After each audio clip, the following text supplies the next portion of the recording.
Hey folks, Zach Osterman here, IU Insider, Indianapolis Star, with a quick. We'll see if anyone jumps in live. This is obviously kind of coming together quickly. I know folks are busy doing their busy pulling together their Tuesday nights, but just some quick reactions to the first college football playoff top 25 reveal of the season. If you did not see it, I think that the big talking point was the top three. From 5 to 1, it went Georgia 5, Alabama 4, and then the top three in order from 1 to 3 were Ohio State, Indiana, and Texas A&M. If you are Indiana, you're not that bothered by exactly where you fall in all this. You know that you're still going to have opportunities in front of you, namely, provided you keep winning the Big Ten championship game.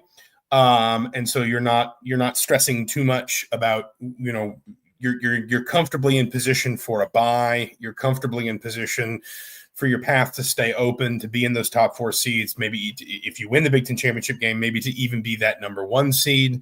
But from Indiana's perspective, I think there was an argument, and the committee, kind of batted this back and forth, or not the committee, excuse me, the ESPN studio crew kind of batted this back and forth. They said, if you're looking at metrics, if you're looking at wins, quite frankly, Indiana and Texas A&M both probably have a better case than Ohio State. And we can sit here and argue whether or not one of those should be, number 1.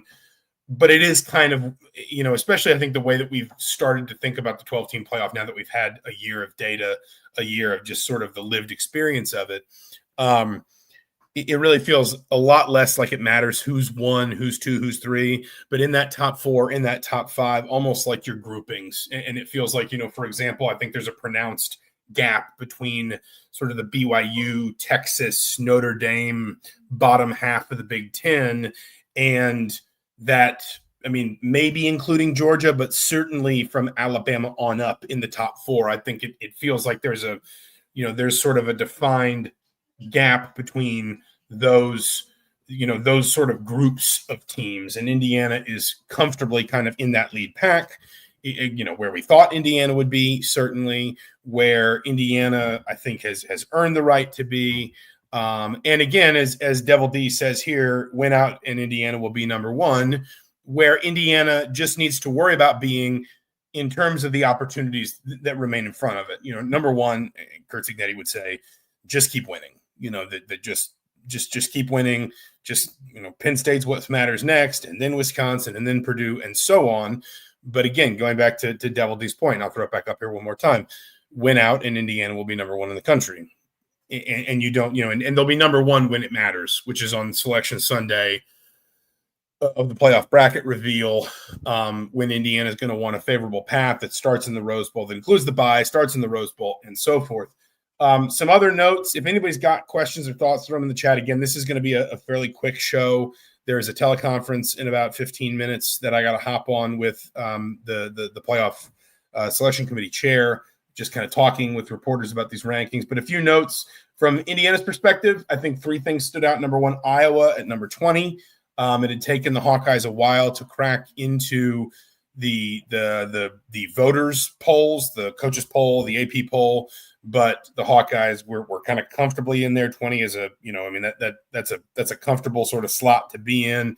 It's worth pointing out Iowa plays number 9, Oregon down there, and I think the studio crew was right about this. They don't have a great resume. I think everyone can look at Oregon and say that's a good team.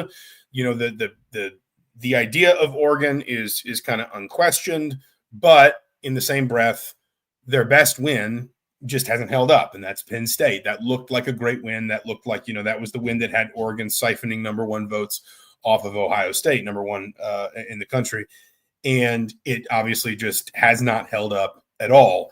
And then the third thing I would point out, Illinois, I think, unless I missed it, was not in the top 25.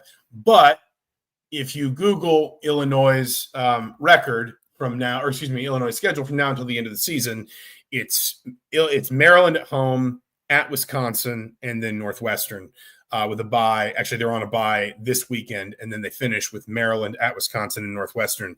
There is a pronounced, I think, possibility that Illinois finishes the season 9-3, at which point, if you're Indiana, that's probably another ranked win for you on Selection Sunday. And these are all these data points, you don't want to make too much out of them, but we have to separate these teams somehow, right? And if the metrics are too close together, then it's going to have to be quality of wins. If it's, if we can't sort of separate these wins, then it's going to have to be something else. There will always be talk of the eye test, obviously. But from Indiana's perspective, the point is you've got multiple quality wins because Iowa and Oregon are both on the road. And if you look at now, they play this weekend, obviously Iowa and Oregon in Kinnick. Iowa after that has USC on the road. That'll be difficult, but then Iowa closes with Michigan State at home and then at Nebraska. Nebraska, hard to know what they are going to be with Dylan Raiola's injury. So the point is there is, I think, a path to Iowa at least being 8-4 at the end of the season and therefore probably somewhere at the fringe of the top 25 as well. Indiana is going to have multiple quality wins is my point. And that's irrespective of assuming Indiana gets there because it's worth saying they've still got work to do as some of the comments pointed out. Indiana gets to even before they get to Indianapolis, there will be some quality wins. I think some other talking points just quickly. No group of 6 teams were ranked.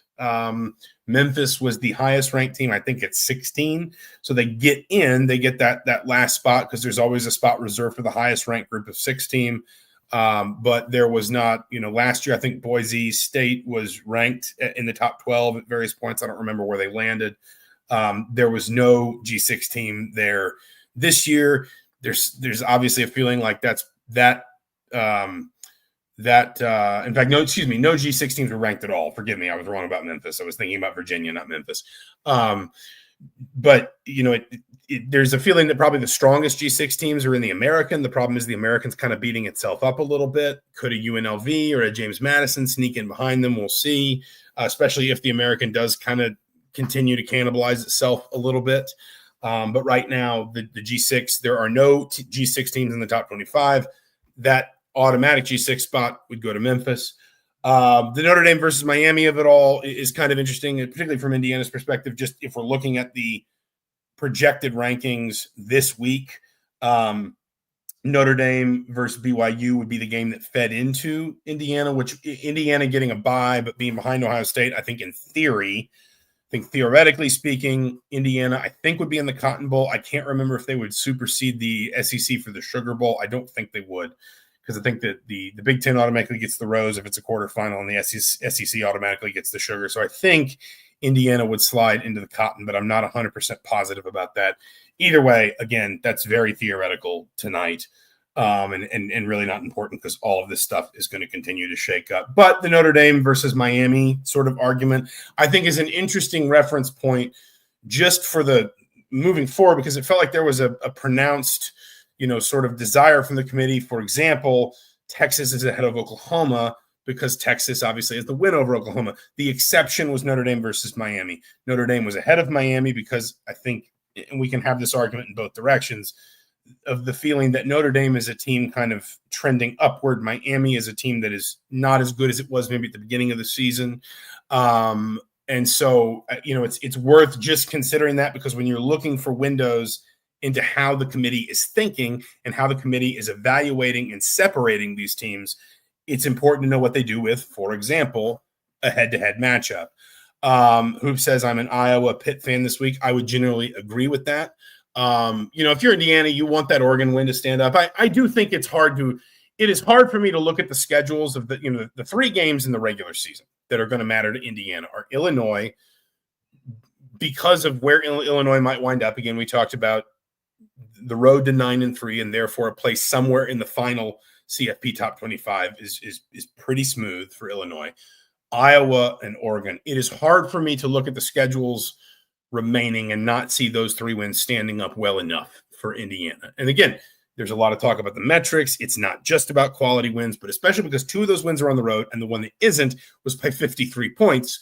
Indiana, I think, is going to be well served by those wins. The last thing, and this isn't necessarily that specific to Indiana, I do think the road is open for a Big 12 multi-bid this year. Utah was lurking on the fringes there. We saw both Texas Tech and BYU in the top 10, in the bottom half of the top 10, but they're still there. I think they play this weekend, if I'm not mistaken. And while between the fall of a team like Miami, a team like Georgia Tech, and the fact that neither Louisville nor Virginia were in the top 12, so there wasn't an ACC team anywhere in the top 12, it is difficult to imagine the ACC as a multi-bid league this year the way it was last year. But it's not that difficult depending upon how the season unfolds, especially for those three at the top, Utah, BYU, and Texas Tech, for the Big 12 to be a multi-bid league this season. Which, again, if you're just thinking about the numbers of all this, we start saying, is this team a lock? Is that team a lock? Double D says that game's in Lubbock at noon on ABC, so there you go. It's really easy to start saying, well, that team's punched its ticket, that team's punched its ticket. But then you start kind of doing the math and you start saying, well, hold on a minute, we run out of spots fast.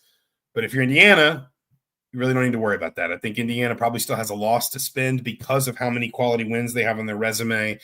It's also hard to imagine that loss coming anywhere except at Penn State. And I know that Penn State is not what it was, but that's probably not the kind of loss that just sort of, submarines an entire season, an entire resume. We will leave it there for tonight. Again, Indiana clocks in at number 2 in the College Football Playoff Selection Committee's first top 25 reveal of the season. Go to indystar.com/sports and heraldtimesonline.com for more tonight.